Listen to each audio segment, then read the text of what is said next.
E3 strategy पर focus रहेगा, दूसरा 25 स्ट्रेस टेस्टेड कंपनियों में आप निवेश करेंगे। तो ये हमारे दर्शकों को और आपके होपफुली आने होने वाले इन्वेस्टर्स को समझाइए, ये E3 स्ट्रैटेजी क्या है, कैसे आप स्टॉक सिलेक्ट कर रहे हैं। So thank you so much, Arshada the. It is a pleasure काफी समय बाद आपके शो पे आने के लिए. See, as far as the Samco FlexiCap Fund is concerned, हम ये E3 स्ट्रैटेजी का क्या मतलब है? पहला जो E है वो है कि हम केवल एफिशिएंट स्ट्रेस टेस्टेड कंपनी में इन्वेस्ट करेंगे. और सो Samco FlexiCap Fund 25 efficient businesses में इन्वेस्ट करेगा, जिसमें से तकरीबन 16-17 इंडियन कंपनी होंगी, 8-9 ग्लोबल कंपनियां होंगी. सो जो मिक्स होगा वो 65% इंडियन इक्विटीज और 35% ग्लोबल स्टॉक्स का मिक्स होगा.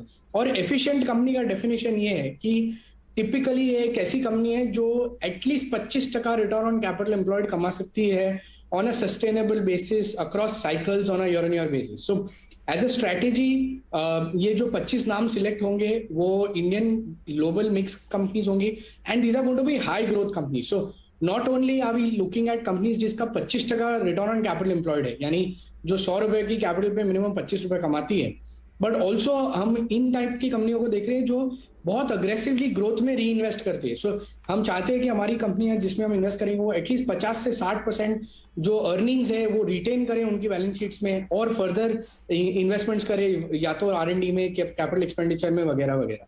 सो एंड जो फ्लेक्सी कैप हमने ये डिजाइन किया है as a 65-35 growth strategy with global equity. Idea ये है कि इंडियन निवेशकों को जरूरत ही नहीं है कि हम सिर्फ केवल इंडियन कंपनीज में इन्वेस्ट करें और पैसे बनाएं. सी, आज से 5 साल पहले अगर किसी ने TCS में इन्वेस्ट किया होता तो 1 रुपया का वैल्यू 2.5 रुपया हो गया, टिपिकली 250% बढ़ा है.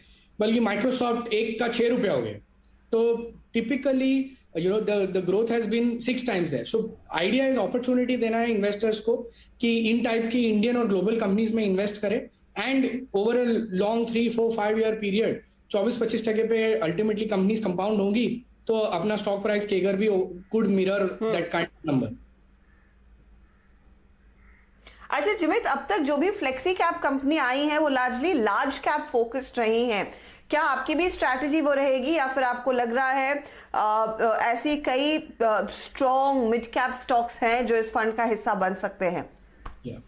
So actually it's not a large cap focus strategy.